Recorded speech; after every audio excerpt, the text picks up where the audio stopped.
Welcome to Alan Colmes Versus, where we get to discuss some of the more controversial things that have been said in the recent news cycle with the key pundits and players who are getting attention on both traditional and digital media, the epitome of what we like to call around here fair and balanced. Joining me today from Los Angeles, founder and president of BOND, Brotherhood Organization for New Destiny, the Reverend Jesse Lee Peterson. Jesse Lee, welcome.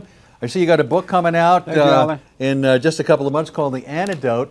Let me ask you about Black Lives Matter. That is coming under fire from conservatives. Do you understand, as a black guy, why it's important to make that statement?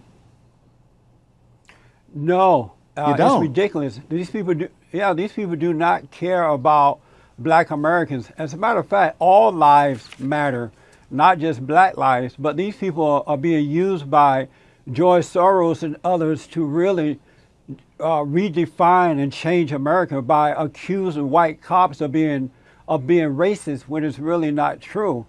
If Black Lives Matter really cared about black people and their lives, they would go around the country into these urban areas where black on black crime is out of control, and they would protest there. They would do something to get those people to stop killing one another. Let me just show you a statistic here that the FBI put out and the Washington Post reported on, that overall blacks are killed at 3 times the rate of whites or other minorities when adjusting by population of the census tracts where the shootings occurred.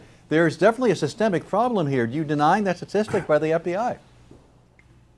Well, there is a problem in our country where crime is out of control, black lives are being taken, but it's not by white Americans or other police officers in our country.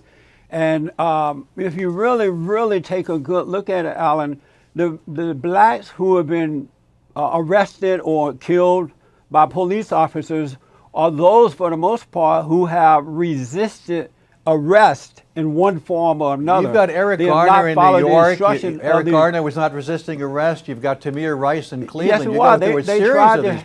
Go ahead.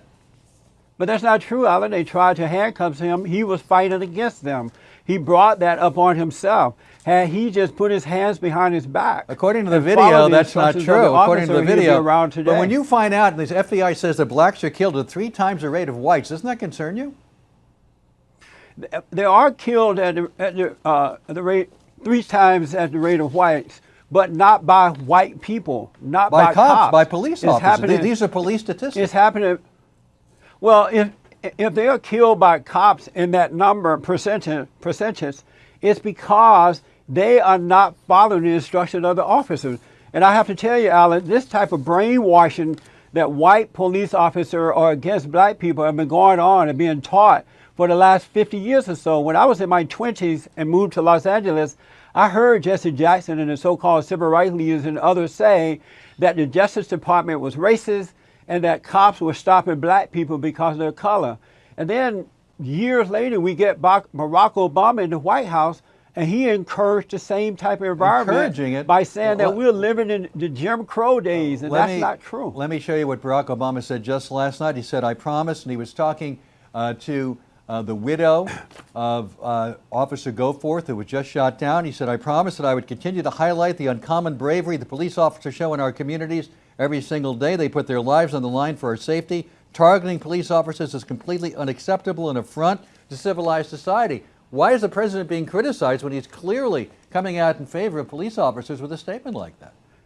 What he should have said to the families, "I apologize for what happened to the officer, and I apologize for encouraging this type of environment by sending representatives from the White House to the thug Michael Brown and others' funeral, implying that white officers are racist against black people and causing these people, the blacks, to go after the cops." He should have been apologizing for creating that environment. You're blaming the president for the death of Michael Brown, for example? Is it the president's fault that he was killed?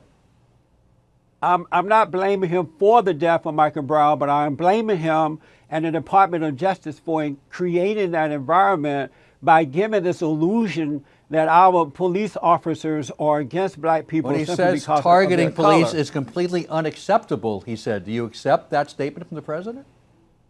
That's like the drug dealer that sells you your first hit of cocaine.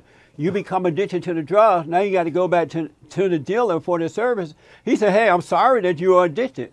He never apologized for Well, first causing the you to president's become criticized addicted. for being silent. Then when he says this is unacceptable, he gets criticized for that. Why did he have to come out by force and not by choice? This is not the first time that our officers have been killed by these thugs. Where has he been so long, and why now? You can't trust this president. This man is not an honest man. He's about the redistribution of wealth and power, so he has encouraged this type of thing, and we should not forget what he has done. He just came out strong in favor of police. But listen, Jesse Lee Peterson, appreciate very much your being with us. Thanks for your time tonight. Thank you, Alan. Reverend Peterson, we thank him. Be sure to follow the Reverend on Twitter at JLP Talk. And I'm Alan Colmes. Thank you very much for watching.